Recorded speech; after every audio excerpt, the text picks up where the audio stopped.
Voy a presentar algo de trabajo también que hemos hecho con nuestro laboratorio aquí en la universidad y el MIDAP. ¿Se escucha bien? ¿Hasta atrás? ¿Sí? ¿Todo bien? Ya. Si alguien no escucha bien, me cambio, no hay problema. Y la idea es, ojalá que también al final de la presentación hayan hartas preguntas, que sea una presentación estimulante, que nos haga pensar. Y también la expectativa es que salgamos después de esta presentación con nuevos conocimientos, con nuevas ideas y cosas que podemos aplicar también concretamente en el trabajo con nuestros pacientes. El título de la presentación es como una lista de varias cosas que me gustaría abordar hoy día. Nuestra investigación en psicopatología básica, voy a explicar qué significa investigación en psicopatología básica y por qué es sumamente importante. En evaluación, o sea, en identificación de casos, a propósito de algunas preguntas que habían antes, como sé yo si mi paciente tiene o no trastorno de personalidad, cómo evaluamos hoy en día trastorno de personalidad en base a la mejor evidencia científica y procesos que sean útiles, rápidos, pero también precisos. Y también qué tipo de innovación y qué tipo de investigación estamos haciendo para desarrollar tratamientos novedosos y siempre con un foco de escalamiento, es decir, tenemos tratamientos de marcas que son efectivos para trastorno de personalidad que tienen absolutamente cero probabilidades de ser diseminados y llegar a las personas que lo necesitan. ¿Sí? Son muy buenos tratamientos, pero lo que tenemos que hacer es tomar esos tratamientos, reducirlos, hacerlos más livianos, a entender cómo entrenar efectivamente a profesionales, cosas que puedan, por ejemplo, implementarse en la red pública. Si no podemos hacer eso, son tratamientos de boutique. Y eso básicamente es muy buena noticia para alguien que va al tratamiento, tiene cero efecto en la salud pública. ¿Sí? No reducimos en absoluto la carga de enfermedad atribuida, por ejemplo, a depresión o a trastorno de personalidad con ese tipo de tratamiento. Pero, como han sido desarrollados de forma cuidadosa y tienen mucho tiempo y mucho carrete, podemos aprender mucho de cómo extraer principios útiles de esos tratamientos. Les quiero decir que este es un trabajo colaborativo de un grupo muy grande, mucho más grande que las personas que están acá, que somos un laboratorio, digamos, de investigación, con personas, colegas muy queridos de la Universidad Católica, de la Universidad de Chile, de la Universidad de Evo Portales, del Sotero del Río, de la Universidad, me falta, la Adolfo Ibáñez, de estudiantes de doctorado, y que hemos estado trabajando hace ya varios años en múltiples proyectos para poder abordar estas temáticas que les contaba recién: psicopatología básica, evaluación, desarrollo de tecnología y tratamiento. Tenemos varios proyectos que afortunadamente nos financian nuestra actividad científica, que es siempre un desafío, pero sin esto no podríamos hacerlo. Entonces tenemos 2 fondecitos regular activos, un FONIS, tenemos becas de doctorado NIT, tenemos fondos de MIDAP para investigación aplicada y de impacto, tenemos fondos de MIDAP para posiciones postdoctorales, tenemos fondos de una fundación en Suiza que nos ayuda a desarrollar tecnología para identificar casos, fondos de la Universidad Católica a través de la iniciativa de inicio y las iniciativas de internacionalización que nos permiten estar vinculados con colegas en otras partes del mundo, transferir información y ayudarnos mutuamente. Entonces, lo que yo hablo hoy día son avances en psicopatología básica, avances que hemos producido nosotros. O sea, obviamente en psicopatología básica sabemos mucho y hay mucha investigación internacional, pero yo les voy a presentar algunos ejemplos de lo que hacemos acá. Avance en evaluación, o sea, identificación de casos y tamizaje, y avance en tratamiento para trastornos límite de personalidad y para comorbilidades, para depresión con trastorno de personalidad, depresión con trauma complejo, que son pacientes que muchas veces son atendidos en el sistema secundario principalmente y siempre nadie sabe muy bien cómo atenderlo. ¿Sí? Sabemos cómo atender depresión, sabemos más o menos, y la Candice mostró harta evidencia que no están muy diseminados los tratamientos para trastorno de personalidad, pero cuando van juntos es como, ¿qué trato? La depresión, trato el trastorno de personalidad. La doxa dice primero el trastorno de personalidad y después la depresión, pero hay evidencia metaanalítica que muestra que eso no es necesariamente así. Entonces ahí tenemos desafíos bien interesantes para los pacientes, nosotros decimos los pacientes reales, que son los pacientes que tienen 2, 3, 4 diagnósticos al mismo tiempo. ¿Qué es lo que es psicopatología básica? Psicopatología básica es el estudio de los procesos psicológicos o neurobiológicos, en realidad, no tienen por qué ser psicológicos, eso es impreciso, fundamentales que explican la aparición y el mantenimiento de trastornos mentales. por qué se producen y qué los mantiene en el tiempo, ¿sí? Y más allá de categorías diagnósticas específicas, y la idea es mecanismos transdiagnósticos hoy en día la agenda de investigación en psicopatología básica no está tan cargada como para entender cuál es el mecanismo de depresión o el mecanismo de TLP, sino que qué mecanismos transdiagnósticos hay en la regulación emocional y que se expresan en fenotipos distintos, pero que están todas estas trastornos de salud mental emparentados porque comparten mecanismos, ¿sí? No son categorías diagnósticas distintas. Y esto es extremadamente importante porque no hay tratamiento efectivo que no esté basado en un modelo de enfermedad. O sea, si yo no conozco los mecanismos que explican cómo aparece, cómo se mantiene un trastorno mental, el tratamiento es ensayo y error. Puede que de repente haga algo que toca un mecanismo, pero no sé muy bien qué es porque no tengo un mecanismo. Y no existe un mecanismo para una enfermedad. Son extremadamente heterogéneas. ¿Sí? Alguien cita ahí los estudios de Hayes, por ejemplo, que están viendo toda la idionómica y toda la heterogeneidad que existe en mecanismos, en maneras en que las personas pueden desarrollar depresión. Entonces, cuando uno ve la literatura en depresión y vemos que 1 de cada 5 pacientes con depresión se recupera de la depresión, uno dice, ¿por qué? Bueno, porque tenemos tratamientos promedios, qué sé yo, tratamiento cognitivo-conductual para pacientes promedios. Trastorno de depresión mayor. Pero hay distintos mecanismos, por lo tanto no tenemos por qué aspirar a que un tratamiento va a ser efectivo. Entonces, si queremos mejorar nuestra tasa de respuesta, mejorar lo efectivos que somos ayudando a aliviar el sufrimiento de personas con distintos diagnósticos, la clave está en estudiar heterogeneidad. Ya no estamos pensando que la depresión es causada por el mismo mecanismo para todas las personas y lo mismo con trastorno de la personalidad. Estos son ejemplos de mecanismos. Por ejemplo, si uno ve el trabajo del grupo de Otto Kemper, ¿no es cierto?, de terapia centrada en transferencia, esto simplificando un poco, pero no por eso no es cierto. La idea está que lo central, lo que explica la psicopatología básica del trastorno de personalidad es problemas en la identidad, ¿sí?, un síndrome de disfunción de identidad, lo cual explica otros problemas que son secundarios, por decirlo así, que se derivan de este problema principal, que son autoconcepto inestable, relaciones inestables, inestabilidad afectiva, juicio y sentido de realidad alterado. Eso se deriva de dificultad en la identidad, que es definida como básicamente la internalización y estabilización de representaciones del self y del object. Esa es la definición operacional de este grupo. Pero, por ejemplo, si uno ve a Marshall Linehan, es distinto el cuento. El problema de trastorno límite de personalidad es que es una desregulación afectiva. Y esto produce todo el resto. Entonces, de hecho, muchas veces los colegas que están en el mundo de DBT, una forma poco útil y la verdad más bien nociva que otra cosa de enfrentar el problema del estigma es tener un nombre, un diagnóstico idiosincrático, es como trastorno de regulación emocional.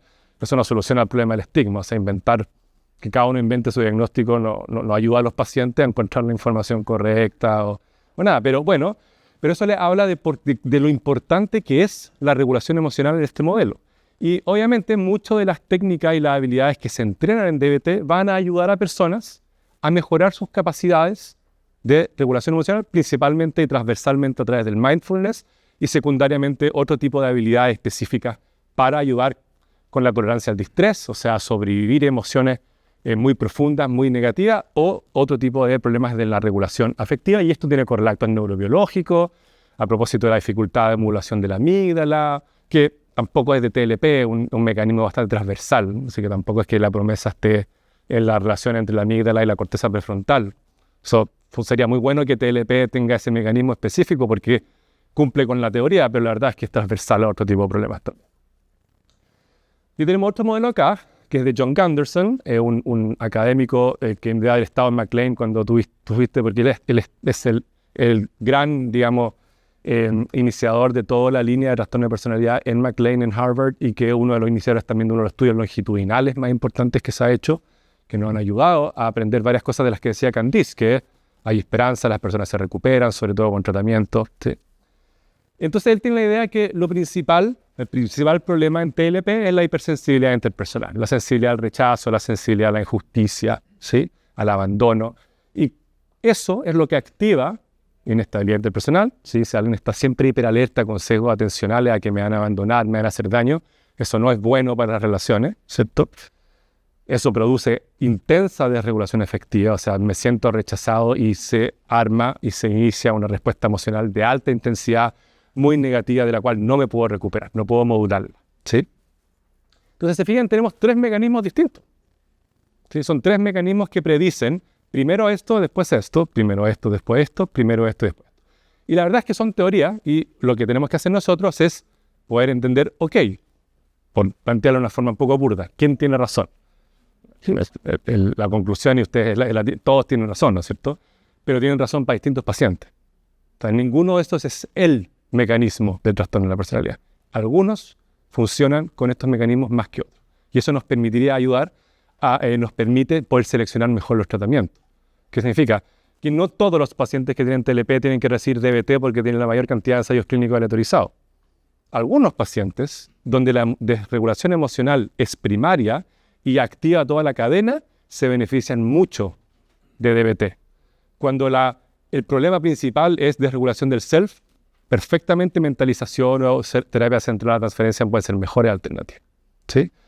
En mi experiencia también, la mejor pregunta para decidir hacia un mundo ideal donde no puede decir usted puede irse a TFP o DBT, es como si esas opciones estuvieran abiertas para todas las personas, es preguntar al paciente, ¿usted se ve a sí mismo en una terapia que es como ir a clase a aprender cosas?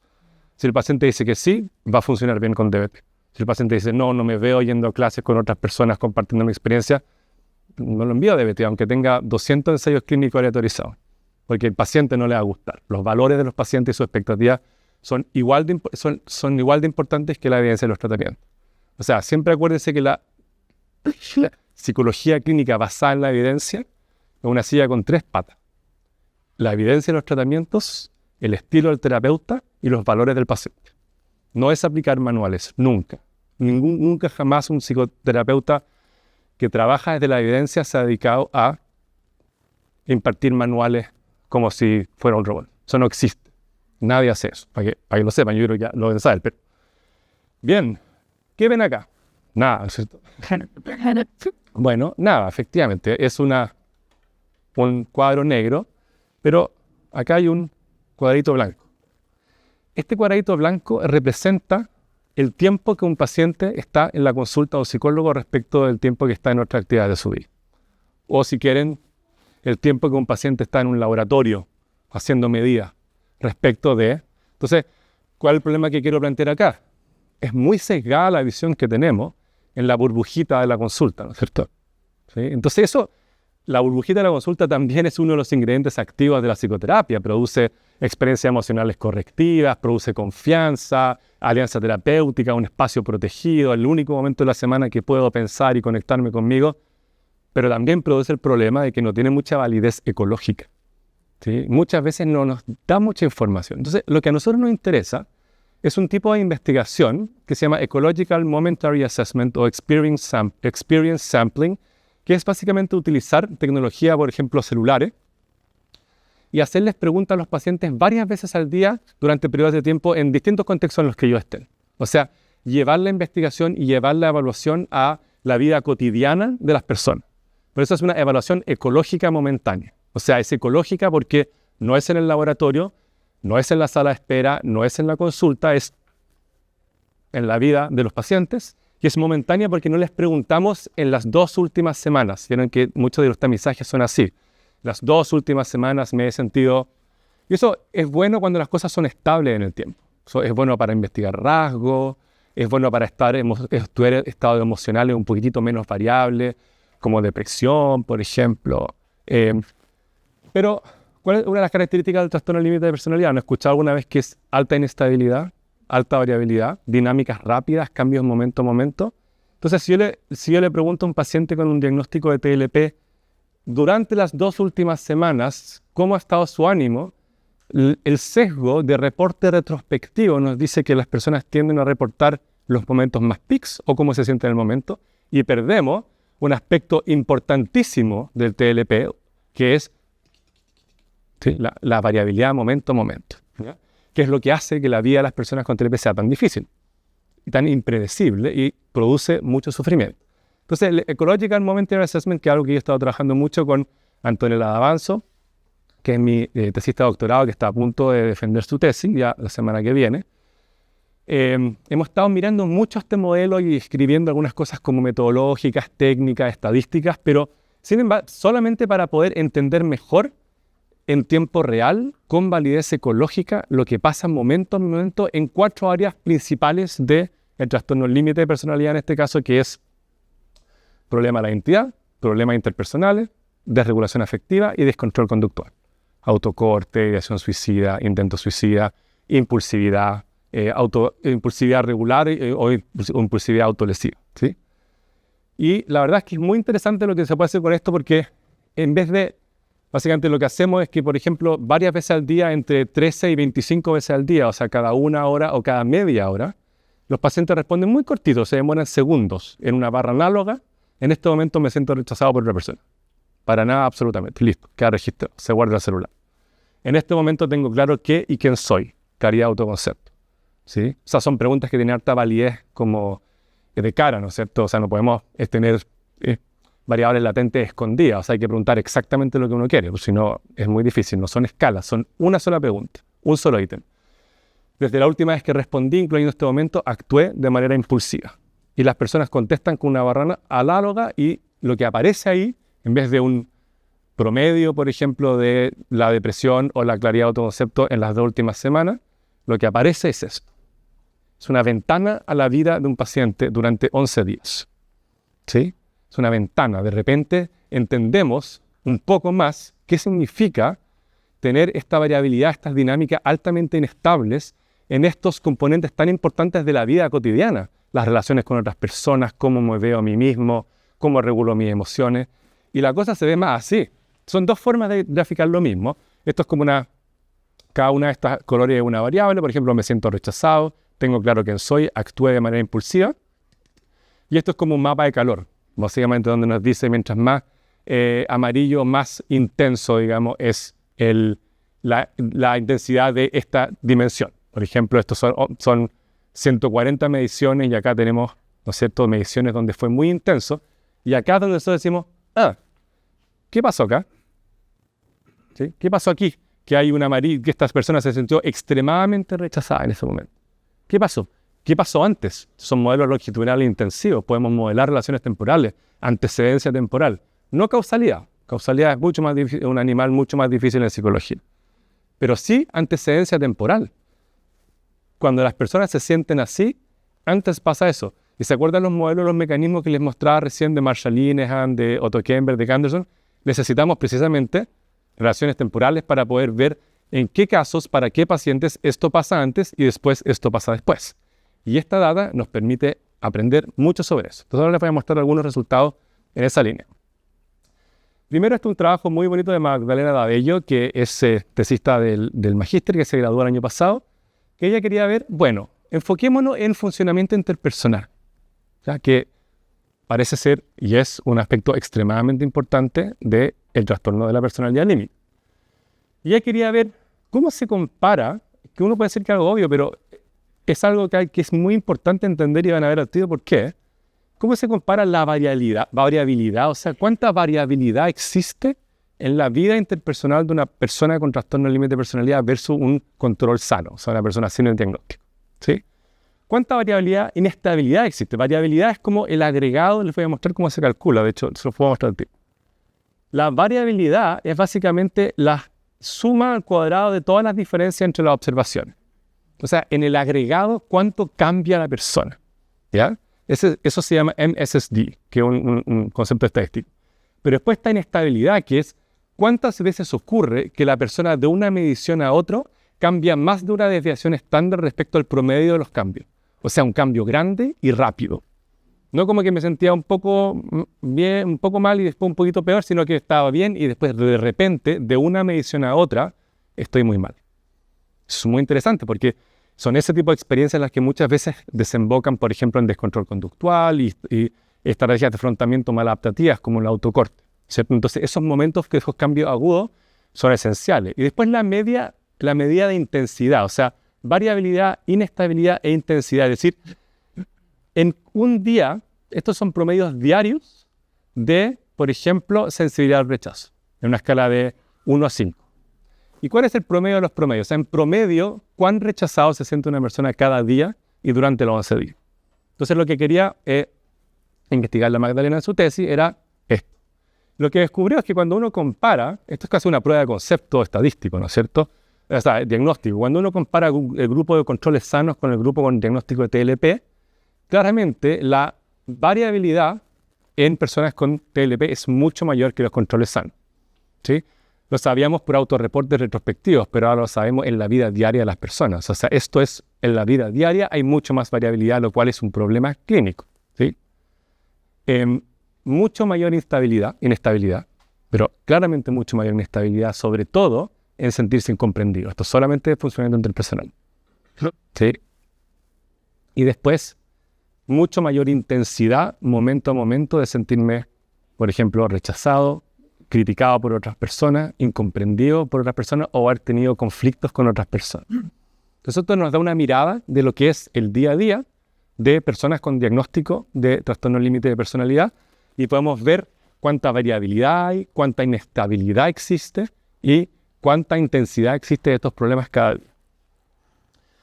Este otro trabajo muy bonito que también está viendo la inestabilidad, que se llama Acute Change, cambios agudos, momento a momento, de la constancia vial, y que ella está viendo cuáles son los predictores momentáneos y diarios de desregulación emocional.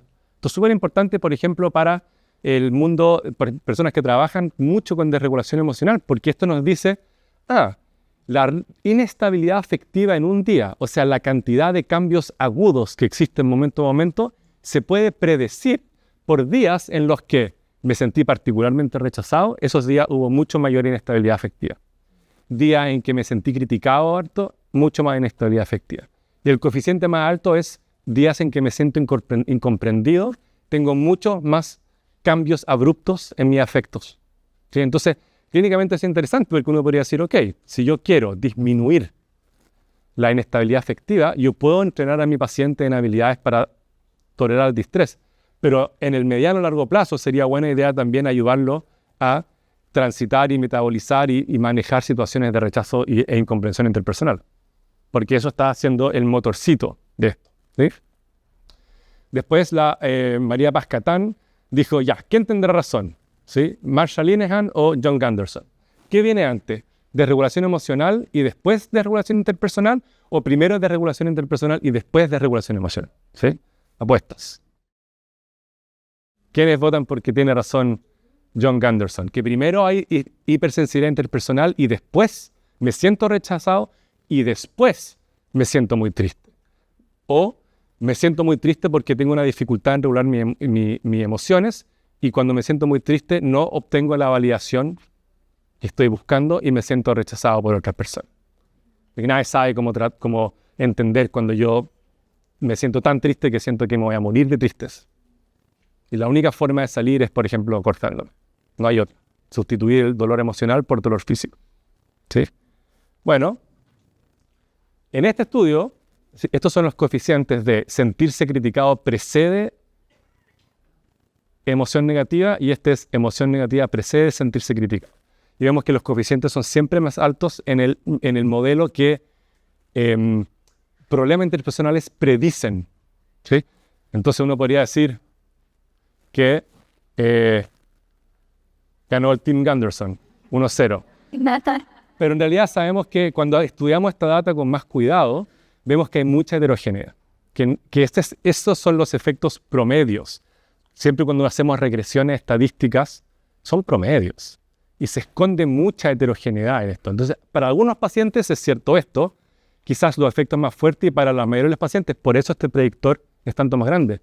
Pero fíjense, también hay pacientes que funcionan al revés. Entonces tampoco es como que ganó Gunderson, ¿no es cierto? Sería Knight. Y bueno, en psicopatología tenemos algunos proyectos que están para el 2025, que están algunos estudiantes acá, que básicamente Juncal va a ver cuáles son las emociones específicas que predicen mayor descontrol conductual. Porque nosotros tenemos a usar este constructo de afectividad negativa, pero da lo mismo si es vergüenza, si es rabia, si es tristeza, si es miedo, si es ansiedad. Entonces la Juncal va a hacer un modelo estadístico donde va a poder ver si existen en el tiempo, momento a momento, algunas emociones que son más peligrosas que otras, ¿sí? Relaciones temporales, desregulación de la identidad y descontrol conductual. Vimos problemas interpersonales, pero ¿qué pasa cuando me siento pasivo, por ejemplo? Eso predice descontrol conductual, eso también queremos investigarlo este año. Y también la relación entre autocriticismo y experiencia de rechazo. O sea, ¿me rechazan y me odio a mí mismo o me odio a mí mismo y me siento rechazado? ¿Sí? Identificación de casos y tamizaje. Tamizaje básicamente es una primera evaluación rápida que yo hago para ver si existe riesgo de que la persona tenga algún tipo de trastorno. Es rápido, es eficiente, a veces más, a veces menos preciso, pero la precisión absoluta no es el objetivo del tamizaje. Los tamizajes, por definición, producen falsos positivos, ¿sí? Y falsos negativos. Siempre queremos que los tamizajes se equivoquen más hacia los falsos positivos que hacia los falsos negativos. ¿Ya? Eso es importante. Y la identificación de casos, por otro lado, es un análisis más detallado para confirmar si hay un problema o diagnóstico clínico. O sea, podemos decir, acá hay riesgo de trastorno de personalidad, acá hay un caso de trastorno de personalidad. ¿Ya? Y bueno, ¿cómo hacemos eso hoy día? Voy a mostrar un ejercicio que hago varias veces, pero que yo creo que es útil. ¿Qué es lo que hay acá? ¿Esto es una foto de qué? Sí, exactamente. Todos la chuntan. Todos conocemos este cuadro muy bien, entonces lo identificamos incluso con muy pocos píxeles, ¿sí? Imagínense que cada píxel es un ítem de un autorreporte. El tamizaje lo que hace es decir, cuáles son la mínima cantidad de ítems, o sea, la mayor compresión que puedo tener para todavía identificar la foto sin equivocarme tanto. Entonces imagínense que cada píxel es un ítem de una prueba. Entonces, claro, yo puedo tener un ítem, un test inmenso con montones de escala, con muchas dimensiones, pero que tiene muy baja compresión, pero muy alta fidelidad, pero no es muy útil clínicamente. Y quizás no es tan necesario porque a ustedes les bastó este mamarracho así de píxeles para decir al tiro. ¿Qué cuadro es este?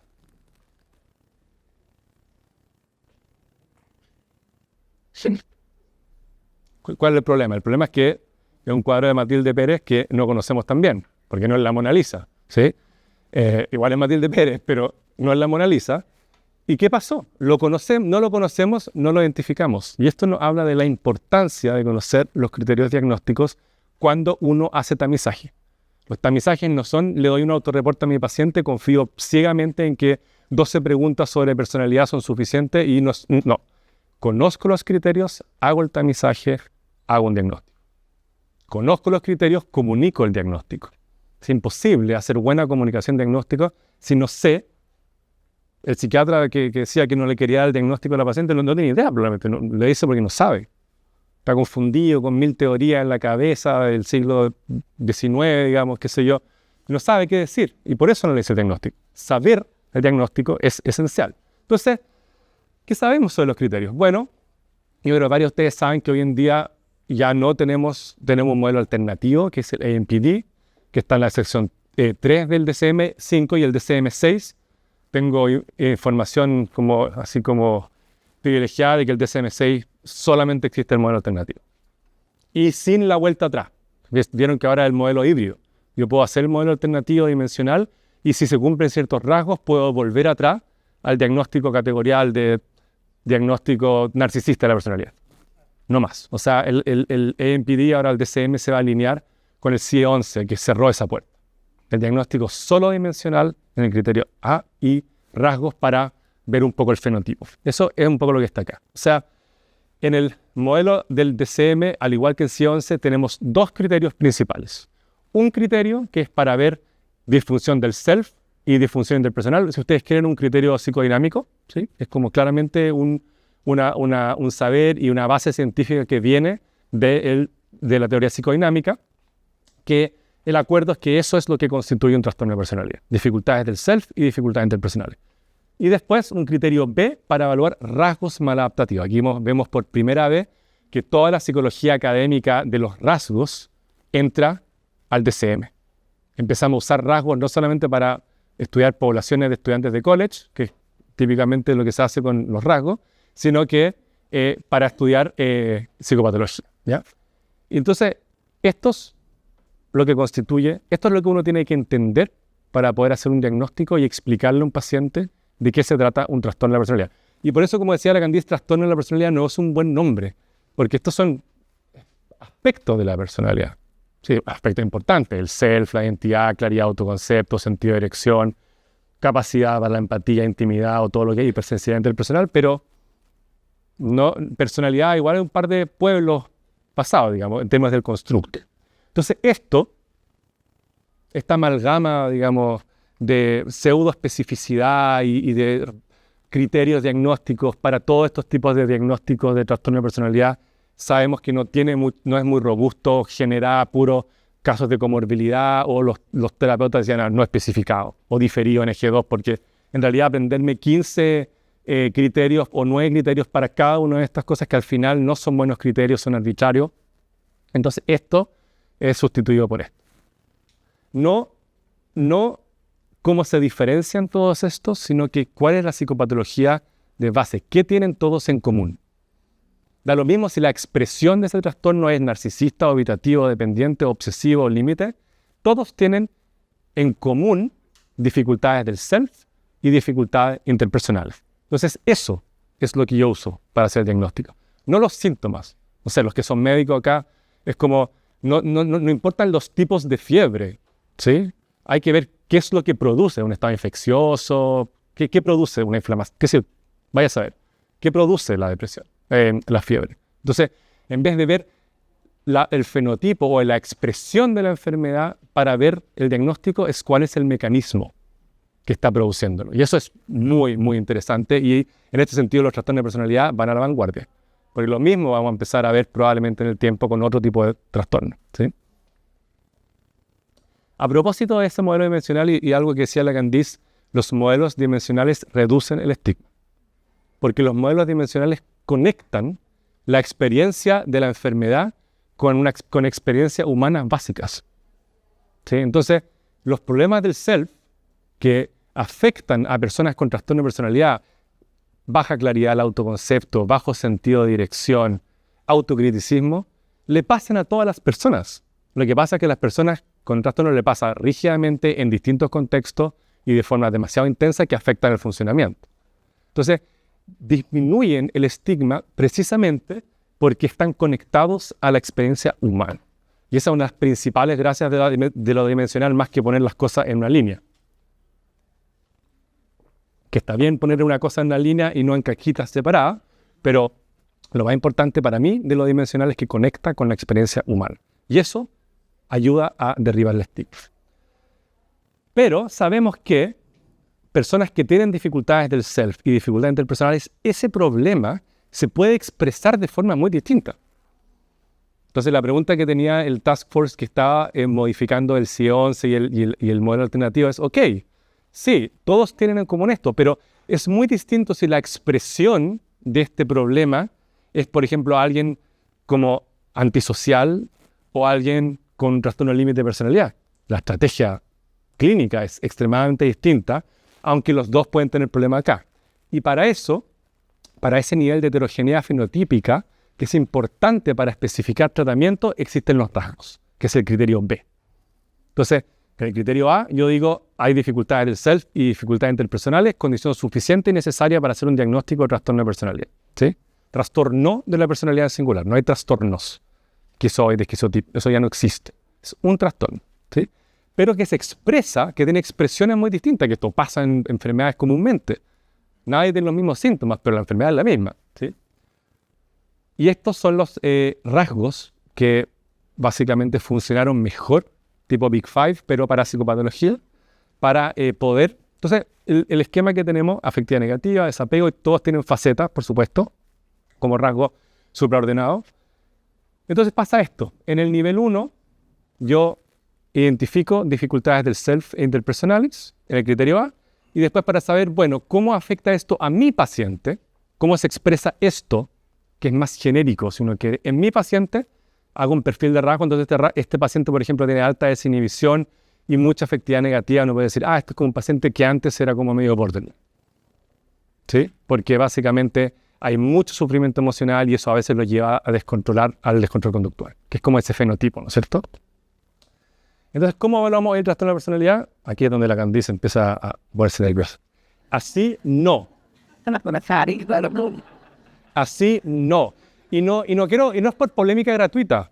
No sé si conocen el pequeño problema que se llama, o no problema, la ley 21.331 que se publicó, dice en el artículo 20, en el punto 3, que se proporcione a estas personas, mira, reconocimiento y protección de los derechos de las personas en la atención de salud mental, que se proporcione a estas personas un tratamiento en base a la mejor evidencia científica disponible y criterios de costo-efectividad, ¿sí?, en relación al mejoramiento de la salud y bienestar integral de la persona. Esto es ley. Entonces, cuando yo digo esto no es una cruzada personal. No hay evidencia científica que nada de esto sea ni remotamente útil. Y si fuera más o menos útil, y de hecho hay estudios en el grupo de ARPAS que está tratando de que el Rorschach, por ejemplo, tenga mejor evidencia científica, no es costo eficaz. Porque ¿cuál es el valor incremental de una prueba que son 10 láminas que tengo que puntuar, meter a un software, que tengo que comprar el software, porque está en las versiones más robustas del Rorschach, está normada la respuesta? ¿Sí? Está normada la respuesta, entonces yo meto la respuesta a un computador y me dice un poco cómo diagnostico, y eso en algunos casos ha presentado evidencia científica muy interesante. O sea, lo que pasa es que el ARPAS, hasta donde yo sé, no se usa mucho en Chile, digamos. En general entrenamos Rorschach como más anticuados, pero no es costo eficaz porque no tiene valor incremental, porque resulta que hay instrumentos que son propuestos por el CIE 11 y por el DSM-5 que son de autorreporte y tamizaje, ¿se acuerdan? La Mona Lisa, que tienen alta precisión y sensibilidad y que son de 2 ítems. Entonces, incluso si alguien dice, no, hay un estudio que muestra que Klopfer, no sé, y el test de Rorschach es efectivo y es confiable y es válido, digo, ok, está equivocado. Pero tiene validez incremental, me da más información para hacer un diagnóstico específicamente que, por ejemplo, esto. Este es el LPFS, ¿sí? Un instrumento que hemos estudiado mucho y que básicamente mide el criterio A, problemas del self y problemas interpersonales. Y nosotros lo hemos estudiado en Chile y este es el PIT-5 para el criterio B, ¿ya? Que es un poco más largo, desgraciadamente, son 6 rasgos. No se puede hacer magia, es más largo que el otro, pero nos permite producir estos modelos de ahí, ¿ya?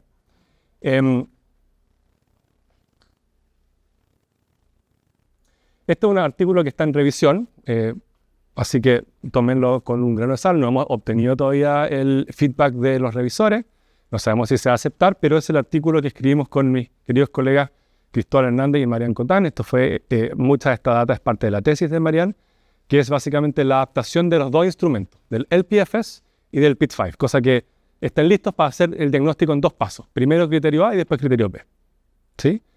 Y sabemos que el LPFS funciona muy bien. Esto es importante, tiene un puntaje de corte de 27. O sea, si ustedes lo empiezan a usar mañana, ¿sí? Me pueden escribir, mi mail está ahí. Si sus pacientes tienen un puntaje de 27 hacia arriba, eso es altamente sugerente de un trastorno de personalidad con una sensibilidad de 0.82 y especificidad de 0.75. ¿Qué significa eso? Que en los casos en los que la persona que lo respondió tenía el diagnóstico, el 82% de las veces el LPFS lo identificó correctamente. Y en los casos en que la persona era del grupo de los que no tenían el diagnóstico, un 75% de los casos lo identificó como que no tenía el diagnóstico. ¿Ya? Esto es un buen instrumento de tamizaje, en todos lados, ¿sí? Y si uno esto lo combina con una buena entrevista clínica, conociendo los criterios nuevos, la probabilidad de error es bastante baja, ¿sí? Mucho más baja que hacer solamente una entrevista, o mucho más baja que hacer solamente un instrumento de autorreporte. Y lo mismo funciona también con el PIT-5. Entonces, el artículo habla de un procedimiento de 2 pasos. Paso 1, criterio A, con el PFS. Paso 2, para ver cómo afecta esto a mi paciente, cómo se expresa este problema de aquí en mi paciente. PIT-5, para ver rasgos, y ahí podemos tener resultados que son así. Entonces, este es el PFS, este paciente tiene 34 puntos, que está sobre el puntaje de corte, ¿no es cierto? Este es self, interpersonal y total. Sabemos que está sobre el puntaje de corte, hay riesgo de trastorno de personalidad.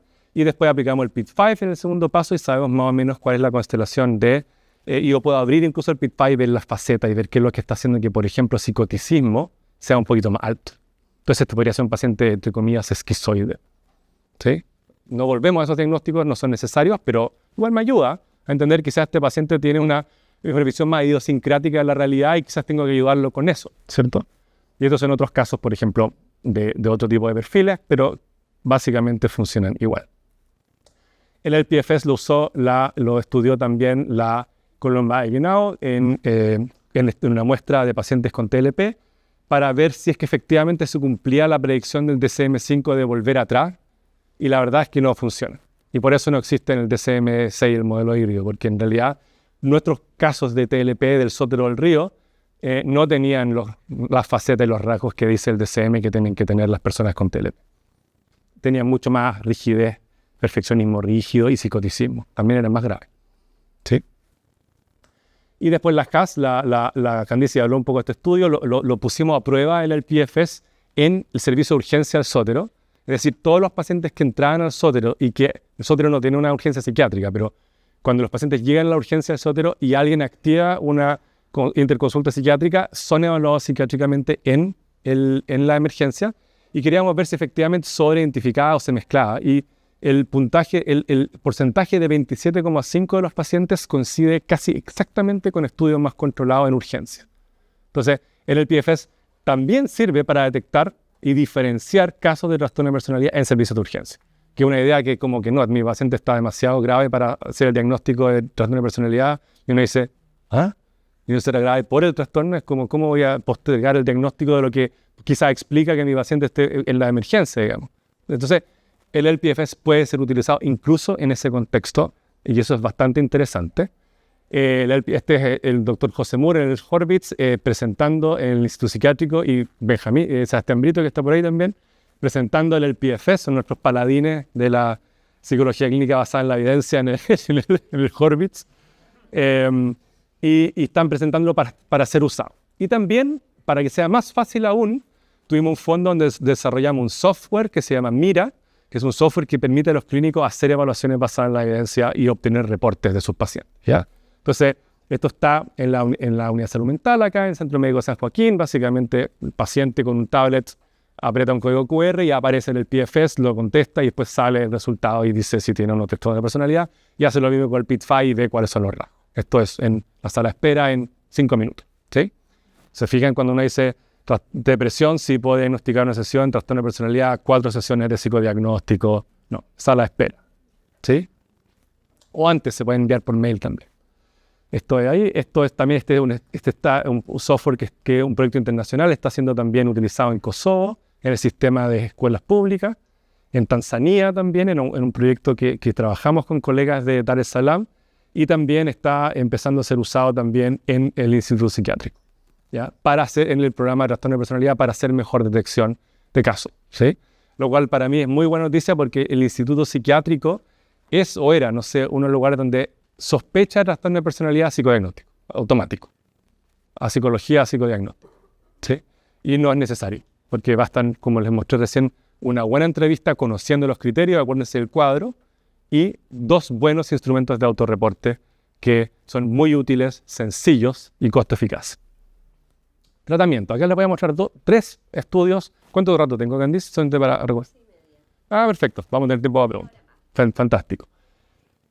Voy a hablar de psicoeducación también, es muy importante, ya lo escuchamos en la mañana de parte de Candice, de un estudio que es un estudio como de lo que les decía al principio, o sea, cómo tomamos los tratamientos que sabemos que funcionan, que son muy buenos, que son como los de marca, pero que no tienen ninguna posibilidad de ser diseminados, cómo los achicamos y los probamos en el servicio público. Y ahí les voy a mostrar el ANDE Study, y después les voy a mostrar otro estudio nuevo, que es otro ensayo clínico también en el servicio público, de una psicoterapia modular. O sea, una psicoterapia que está personalizada como anillo al dedo al paciente, para personas que tienen depresión complicada por adversidad temprana o dificultades en la personalidad. O sea, los pacientes. ¿Sí? Los pacientes de servicio secundario, por lo menos. ¿Sí? Psicoeducación, este es un trabajo maravilloso de Nicolás Labé, otro tesista de doctorado que también está ya prontamente a defender, donde lo primero que nos preguntamos es, ok, intuitivamente la psicoeducación es útil, y la recomendamos, ¿sí? Y puede servir para muchas cosas, para clarificar, para ayudar a las personas a llegar a la información correcta, a los tratamientos correctos. Pero la pregunta que teníamos acá, ¿qué dice la evidencia acerca de si las intervenciones psicoeducativas para personas con diagnóstico de TLP son efectivas en los síntomas? O sea, no solamente para orientar y ayudar, sino que producen alivio sintomático, ¿ya? Y lo primero que nos encontramos es que acá hay un déficit muy importante de literatura. O sea, hay 7 estudios nomás que han investigado si hacer psicoeducación, además de todos los beneficios evidentes que tiene, ¿sí? Pero además de eso, promueve cambio, ¿sí? Y este era un scoping review, eso es una revisión por alcance, lo que significa 2 cosas. Uno, que la literatura todavía está muy inmadura como para hacer un metaanálisis, para hacer cálculos de efectos. Y 2, que no podemos calcular efectos, porque hay demasiada heterogeneidad, muy pocos estudios con muestras muy chicas, no podemos hacer un metaanálisis. Entonces, no sabemos exactamente en este momento si la psicoeducación es útil para producir alivio sintomático. Sabemos que es útil para que los pacientes inicien sus trayectorias de recuperación, para sentirse comprendidos, validados, para buscar información, para que tengamos personas con experiencia de vida más asertiva, que se muevan con autoridad del gobierno para que tengan mejores servicios, etc., ¿sí? Pero no sabemos si eso es muy efectivo. Y nosotros abrimos estos tratamientos para ver un poco qué contenidos tenían. Y este era otro de los problemas que había con la literatura, que hay muchas intervenciones psicoeducativas distintas y todas tienen como, algunas tienen como, sí, todos coinciden o casi todas coinciden. Acá no tuvimos información de un estudio de Zanarini y Frankenberg, pero todas tienen educación general sobre trastorno de personalidad. Pero después hay harta heterogeneidad, ¿se fijan? O sea, es como que cada intervención de psicoeducación usa sus propios módulos y sus propios contenidos. Entonces, eso hace muy difícil de entender, bueno, qué es lo que serviría, qué es lo que no serviría. Esto pasa mucho en psicología, pasa mucho con instrumentos, todos tienen su propio instrumento. Hay un chiste en psicología que es que los instrumentos son como los cepillos de dientes, que nadie quiere usar el del otro, entonces todos hacen sus propios instrumentos y al final tenemos una proliferación de constructos espantosa, cuando no podríamos ponernos de acuerdo en medir cosas y ver qué es lo que existe antes de hacer una medida nueva. Pero se fijan que acá hay mucha heterogeneidad. Entonces dijimos con el Nicolás, bueno, ¿qué hacemos con esto? ¿Armamos una propuesta psicoeducativa en base a la literatura? No, porque la literatura es muy heterogénea y quizás hay que hacer algunas cosas antes. Y lo que hicimos ahí, un estudio 2, fue una encuesta de 116 personas con experiencia de vida, o sea, con el diagnóstico de TLP, 57 personas que cuidaban, o sea, familiares cercanos, y 49 profesionales de salud mental. O sea, queríamos tener una multiperspectiva de cuáles son las necesidades de psicoeducación que las personas quisieran haber tenido para poder tener mejores trayectorias de recuperación. O sea, preguntas como, ¿qué información te habría gustado recibir sobre el diagnóstico que te habría ayudado en tu proceso de recuperación? O sea, en vez de decir, bueno, ¿qué es lo que dice la literatura? Veamos qué es lo que necesitarían las personas, ¿sí? Y las personas de distintas perspectivas. Y bueno, tenemos una serie de contenidos, por ejemplo, expectativas de acuerdo al diagnóstico, que fue bastante prominente en toda la muestra, de todos los reportantes, pacientes, cuidadores, tratantes. Por ejemplo, expectativas del de diagnosis disclosure, es lo que hablaba Candice, de decir el diagnóstico. O sea, hay muchas formas de hacerlo y hay que ser sensible y ajustado a la experiencia del paciente. Pero las palabras trastorno límite de la personalidad tienen que salir de la boca del terapeuta. Claudio, tu pregunta, ¿mejor funcional? A mí no me parece. Eso, si tenemos un problema de estigma con el rótulo, eso lo refuerza. Lo que destruye el estigma del rótulo es explicarle bien a los pacientes y dar el diagnóstico, ¿sí? Y orientarlo a información de buena calidad. Y dicho sea de paso, 2 cosas. El diagnóstico es información a la cual los pacientes legalmente tienen derecho, 1. Y 2, el único campo de la salud en el que existe este privilegio de retener el diagnóstico es en psiquiatría y psicología. Y tendríamos que preguntarnos por qué nosotros pensamos que somos especiales, ¿sí? Y que podemos decidir no darle un diagnóstico acreditado, estudiado, que está en manuales, qué sé yo, a nuestro paciente, y no hay muchas respuestas para esa pregunta en mi experiencia. De información diagnóstica, estar preparado, por ejemplo, planes de seguridad, por ejemplo, el material de Psiconecta respecto de crisis. Estar preparado, ¿qué hago si es que pasa tal cosa? ¿Sí? Barreras para buscar ayuda. Y esto eso es bien interesante porque estos son las diferencias en los énfasis que dan los distintos informantes. Por ejemplo, estos son personas con el diagnóstico, les interesa mucho saber más sobre su diagnóstico, sobre expectativas, qué va a pasar, sobre cómo mejorar su apoyo y sobre barreras. Y, por ejemplo, los caregivers, que son los cuidadores, tienen necesidades de información un poquitito distintas. Y los tratantes también tienen necesidades psicoeducativas un poquitito diferentes. Entonces, depende un poco, hay que personalizar la psicoeducación al igual que uno personalizaría una estrategia psicoterapéutica, ¿sí? No es la misma información la que necesitan todas las personas de igual manera, ¿sí? Y esto esto se le ocurrió al Nico, que yo encuentro una cosa brillante, que dijo, ok, veamos cuál es el match entre lo que dice la literatura respecto a psicoeducación en el metaanálisis, o sea, en la revisión sistemática, y lo que salió en el estudio 2, donde le preguntaba a las personas, y vemos dónde hay match, dónde hay cobertura y dónde hay áreas donde realmente lo que dice en la revisión sistemática no se condice con lo que las personas dicen necesitar en Chile. Entonces, por ejemplo, acá hay varias áreas, por ejemplo, el tema de dar el diagnóstico, donde básicamente se fijan que no hay ninguna concordancia entre la literatura científica al respecto y lo que los pacientes necesitan. O sea, se desarrolló literatura sobre psicoeducación sin preguntarle a nadie, aparentemente, o preguntándonos entre nosotros, ¿sí? Que está bien, pero no tanto quizás. Otras áreas, por ejemplo, donde no hay mucha convergencia es, por ejemplo, estoy buscando aquí,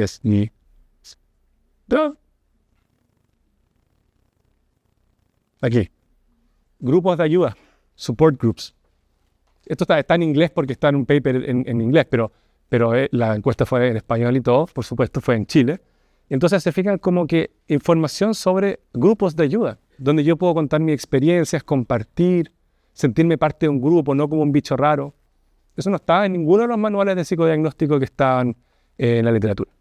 Entonces esto nos sirve mucho porque la tercera parte de la tesis del Nico es, en base a toda esta evidencia, hacer una propuesta de los contenidos que deberían existir, no la va a hacer él, pero los contenidos que deberían estar en Chile en cualquier estrategia psicoeducativa para trastorno límite de la personalidad, ¿sí? Que utiliza la literatura científica, pero también las necesidades reportadas por los propios pacientes, ¿sí?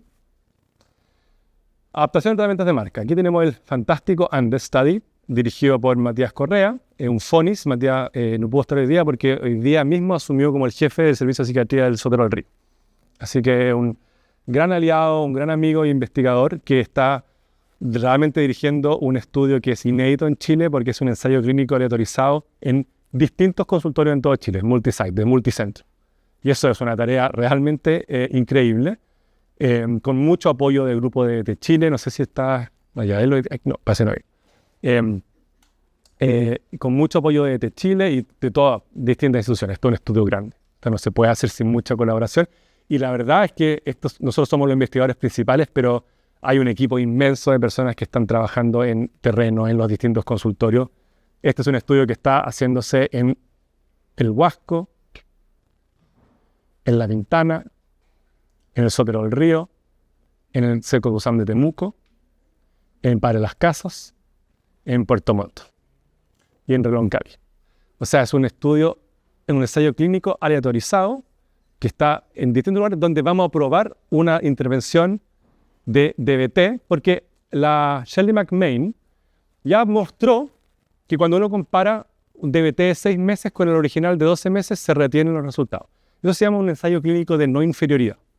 Yo comparo dos tratamientos, uno más liviano que el otro, y mi hipótesis no es que este va a ser mejor que el otro, es que van a ser iguales, pero este es mucho más liviano.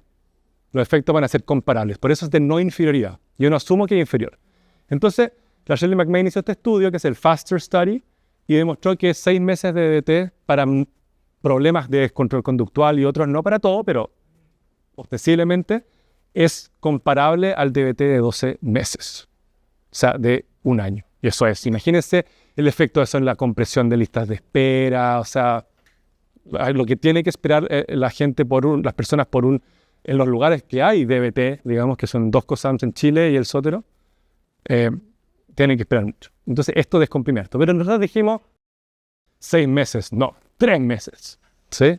Entonces dijimos, sigamos, y digamos, bueno, si la Shelley McMahon comparó 6 con 12, comparemos 3 con 6 en un estudio de no inferioridad. Veamos si 3 veces, porque todos los tratamientos cuando se desarrollan inicialmente están sobrecalibrados. ¿Sí? El grupo de TFP Chile está armando, no TFP Chile, pero colegas que han estado vinculados a ese centro están armando un curso que aprovecho de pasar el dato de TFP aplicado. Porque al principio TFP era por un par de años 2 veces a la semana. Estupendo. ¿A quién le sirve? ¿Sí?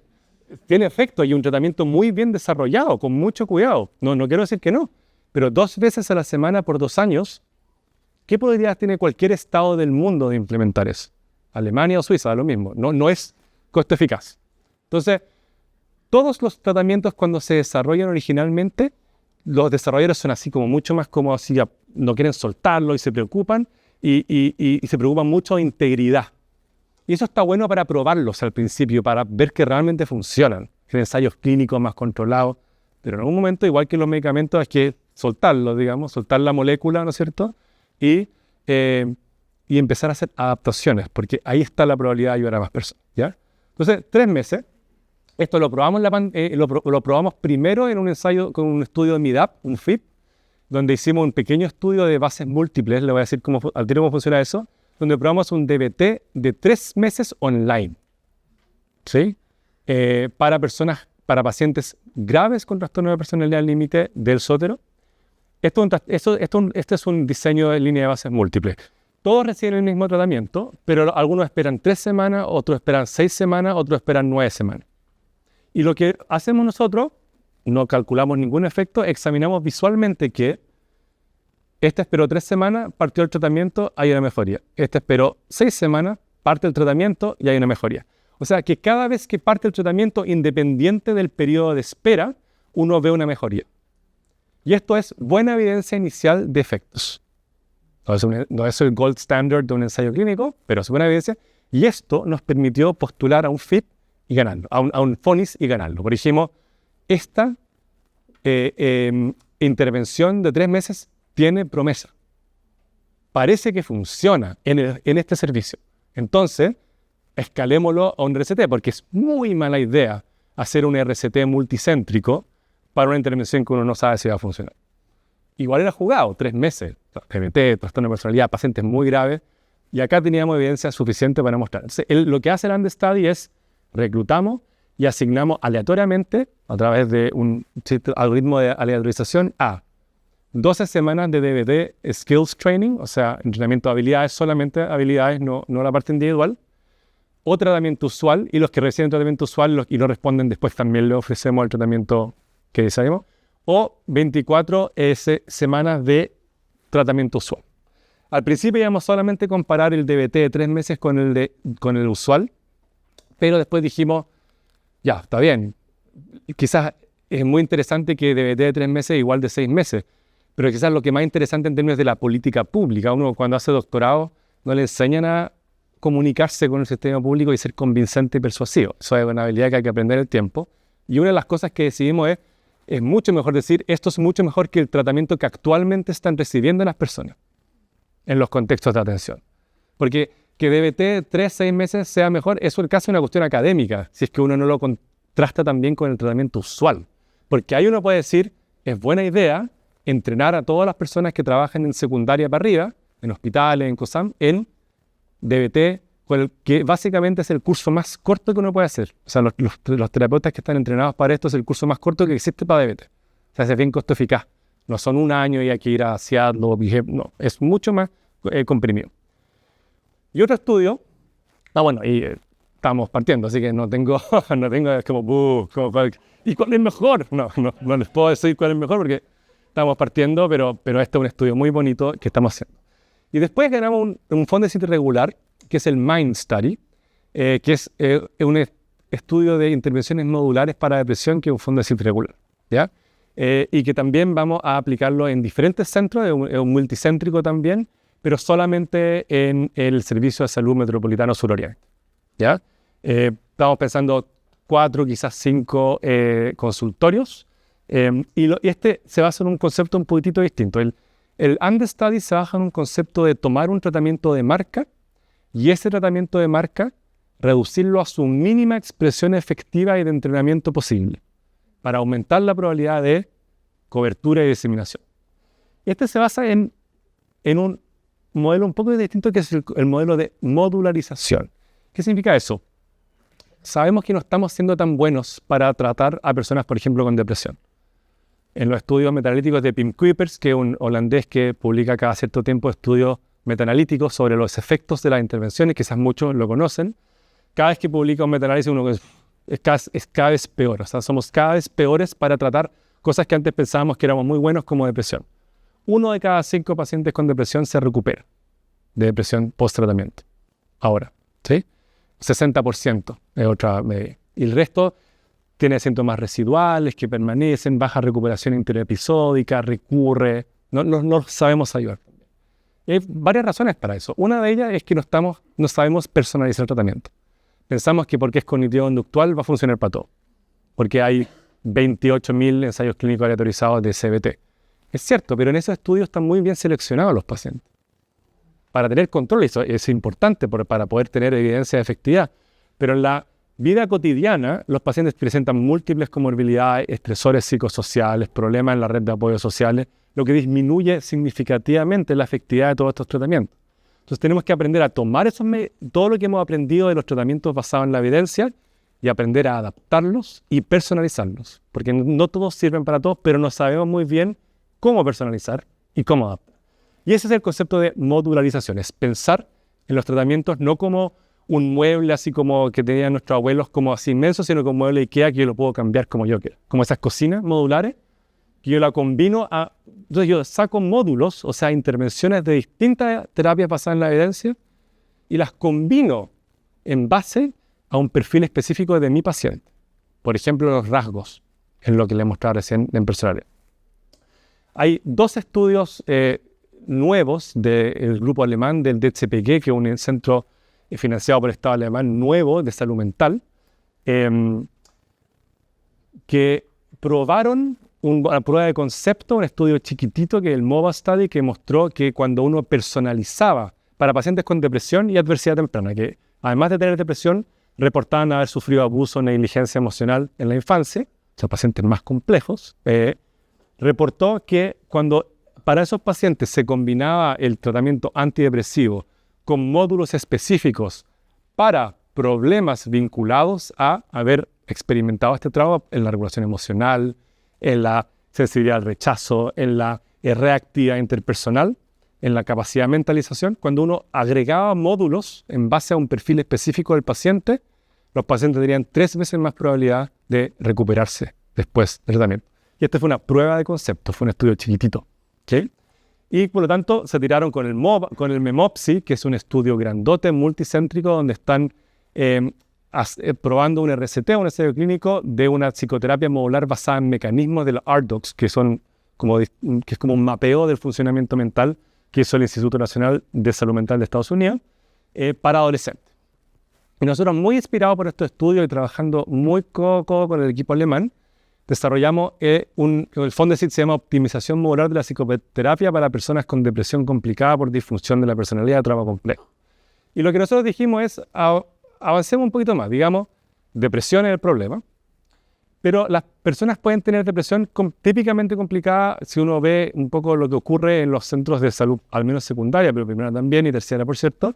Son depresiones que están muchas veces complicadas por alteraciones de la autoorganización secundarias a trauma complejo, o sea, dificultad en la regulación emocional, dificultades interpersonales, dificultades del self, o sea, como un fenotipo de trastorno de personalidad límite un poco, pero que no es trastorno de personalidad límite, es trauma complejo, o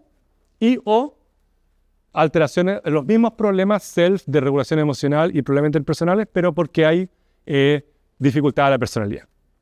¿Sí? Y claramente hay muchos pacientes que tienen las dos cosas y acá tenemos temas diagnósticos interesantes que Félix quizás va a hablar un poco más de eso, que es la interfaz entre trauma complejo y trastorno límite de personalidad, que tenemos desafíos nosológicos, etiológicos y de mecanismos bastante interesantes y de tratamiento también.